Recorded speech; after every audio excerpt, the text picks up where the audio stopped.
What's going on, everyone? I'm just a typical, average American here today to react to something pretty alarming that the U.S. Trade Representative Jameson Greer said recently about Canada in this during this sort of impromptu interview that he did. And something that I've noticed about a lot of US politicians, especially in the current Trump administration, is that they just don't seem to get it. Or they don't want to get it.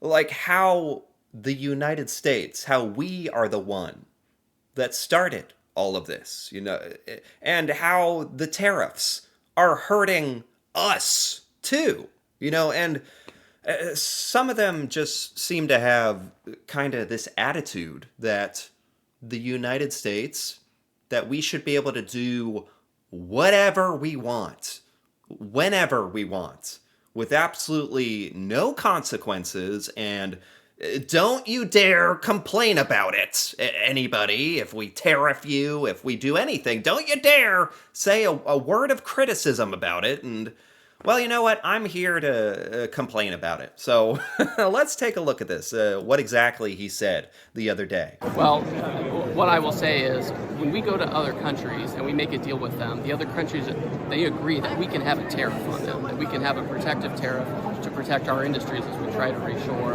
and they open their markets to us. If Canada wants to agree that we can have some level of higher tariff on them while they open up their markets to us and things like dairy and other things, then that's a helpful conversation. Oh, yeah, Canada. Come on, what's your problem? Yeah, that would be a helpful conversation, duh, if you could just see reason and realize that the United States, we get to go to other countries for negotiating, and what is the negotiation, you ask? It's us saying, well, you can agree to our tariffs, and yeah, that's it. That's the deal. Oh, you get access to the US market. And it's like, as if that's just a benefit to everyone else. We need the world to have access to the US market, like, in order for us to, succeed and be prosperous ourselves. It's not like some gift that we're giving to everybody. It is a privilege that the world wants to do business with us. A privilege that we are losing by the day in the sense that many countries, including Canada, don't want to do a lot of business with us anymore in a lot of different ways. And this is just so incredibly frustrating. This is exactly what I'm talking about. US politicians and representatives, this is literally the trade representative of the United States, and his policy is, he's explaining his policy and how he's like his thoughts on how he should approach trade negotiating with Canada, and his thoughts are literally, well, Canada needs to just accept that tariffs are a fact of life with the United States, and that's it. If they don't, then I don't know. Like, really? That's what we're going with? Like, in the whole, don't even get me started on the tariffs. Like, who came up with this stuff? Donald Trump, obviously, like, has been the one who's been really commanding the ship and trying to get all this tariff stuff into action and trying to make it popular, and and even going against the will of the rest of our government and our Supreme Court to make it happen. And I could go on and on and on about that. And it's just, somehow he thinks that, like, Americans are going to get on board with the tariffs and think it's like okay that this is our stance. Other countries better be okay with our tariffs or we won't trade with them. Like, you think that just normal American citizens are like cool with this? We have very open lines of communication. We'll keep talking. What? And the gaslighting is another thing. The gaslighting. You know that term? Like when somebody does something to you that's like bad, and then they try to make you feel bad about it. They try to turn it around like this. When the United States, we're the ones who betrayed Canada. And like he's going to turn around and be like, well, if Canada wants to, come see reason and be like actually good trading partners and behave and be reasonable. It's like it's such BS. I tend to try not to negotiate in the press or anything like that, and we have discussions ongoing. So I'll, if something happens, I'll let you know. But yeah, his comment about communication is open. No, it's not. Like Donald Trump has made it like literally from his own phone.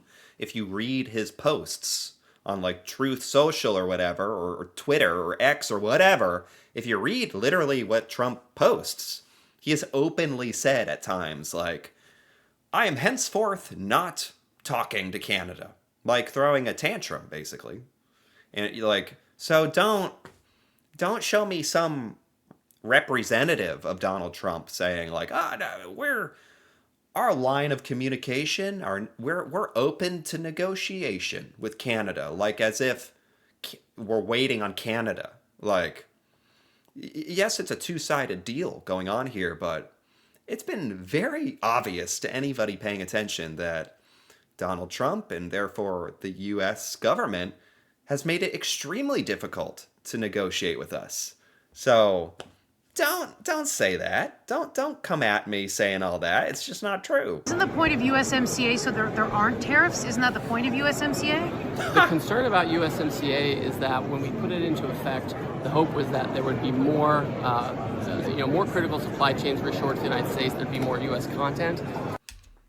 He's trying to get into the trade jargon to try to, I don't know, hope that he's not understood. But I think I understand what he's trying to say. They're talking about the U.S., Mexico, Canada trade agreement. The interviewer, who I believe is Canadian, I really don't think that he realizes he's talking to a Canadian, like the CBC or something. I don't think he realizes that, which is maybe advantageous because he's not censoring himself. This is like his genuine thoughts, which is fascinating. Tariffs and reshoring are a part of that agreement. Wasn't that agreement the CUSMA thing like years ago? What's the last time they passed the last edition of that thing? Like, I don't think anybody was really thinking about tariffs or let alone reshoring, or like that's bringing manufacturing and supply chains back into the United States to try to like bolster our local domestic economy. And like that's a whole thing that goes hand in hand with the tariffs. And the interviewer claims that tariffs are against the heart of CUSMA and perhaps like legally against CUSMA. You would think so. Like isn't it supposed to be some kind of free trade agreement between Canada, Mexico, and the US? You would think tariffs, like whether it's technically against that trade deal or not, it's certainly against the spirit of the free trade that's supposed to be happening, certainly. We actually ended up seeing cars increase from Mexico and that kind of thing. There's a lot of good in the deal, but there are a lot of things where reshoring didn't happen fast enough. U.S. content didn't happen fast enough. We think that if we want to have that deal, you need to have better rules, stricter rules to make sure that there's more U.S. content in what we have. We don't want a situation where... So basically, and this seems to be like an ongoing theme with the Trump administration, America first, which on its face, I think for a lot of Americans, we were like, well, that sounds good. Like America first, like us worry about ourselves and our success. Okay, okay. But it's gone so far beyond that at this point. It's become this. It's like, we will tariff you, we will screw you over, we will betray you, we will threaten you for America. Like, that should be the slogan. Which is, for one thing, if that's even supposed to cause any good for the US in the short term, I don't even know if it's doing any of that, but certainly in the long term, if you think about what we're doing, ruining the reputation of the United States as a stable, reliable trade partner, the repercussions of that are scary to think about. Which is why I hate when they say stuff like this, too. Countries like Vietnam or China can send a bunch of stuff to Canada, do a screwdriver operation, and send it across the border to the United States duty-free, right? And we know that Canada has talked about having closer ties, economic ties with China. I don't want a situation where Canada is being used as a backdoor for Chinese goods. I mean, there are a lot of issues like that that would have to be resolved. I'm sure there's a lot of like weird, annoying loopholes, and sure, I'm sure some of this stuff probably has some kind of merit where it's like, oh, the US is getting screwed in this way, and Canada is getting screwed in this way. Like, putting all that aside, like, let's just stick to like the overarching like theme here, in that like what we're doing to Canada is we're trying to screw Canada to selfishly like grow America, and it's not. The insane thing about it all is it's actually doing the opposite. It's like, yeah, it's actually hurting the United States a lot, and Canada is actually like taking a lot of initiative to open up new trade agreements with China, for instance, and a lot of other countries from what I've heard about it. And so isn't that kind of ironic? Like, in Trump's has been hellbent in like taking over Canada, or at best screwing over Canada, because he thinks we've been taken advantage of or something. Anyway, Trump's trying to grow America and hurt Canada, but it's actually hurting America. Theoretically, Canada might actually like come out of this stronger than before in some senses, which is pretty crazy. And something I think Trump and this guy would never acknowledge. Okay, that's the end of this clip. I have one more clip here. I'm not done. It's not over. This is from a meeting, a Senate Banking Committee hearing from, I think last month or something, where this is Senator John Kennedy, and he's talking about tariffs on Canada, and he asks the U.S. Treasury Secretary, Scott Bessent, a question about the U.S. tariff policy on Canada. So let's listen to this. Saying, I understand that tariffs have a number of purposes, but the foremost reason for tariffs is to try to stop other countries from taking advantage of us. No. I mean, that's one thing you can do with tariffs. I don't know if every economist would agree that's the foremost use of it. That's certainly something you can choose to do with tariffs, which Donald Trump has become obsessed with, using tariffs as a threat. Or in the way they sleep at night is saying to stop other countries from taking advantage of us. Yeah, oh yeah, taking advantage. Tariffs are also just a way to like bolster your own local economy. You know, make sure that your own country is prioritizing certain things, certain sectors or industries within your own country, rather than importing from other countries if you're trying to artificially like bolster or save certain things inside of your country. That's, like, from my understanding, one of the primary uses of it. The whole tariffs as a threat, like, I don't know. I feel like that shouldn't be like the first thing to come to their mind when Through either their tariffs or trade barriers. If Canada, for example, came to the United States and said, we're going to zero tariffs in the United States. All of them are off. on our end. Okay. Would you, Mr. President, speaking to our president, go to zero tariffs and then just let Canadian companies and American companies compete on a level playing field?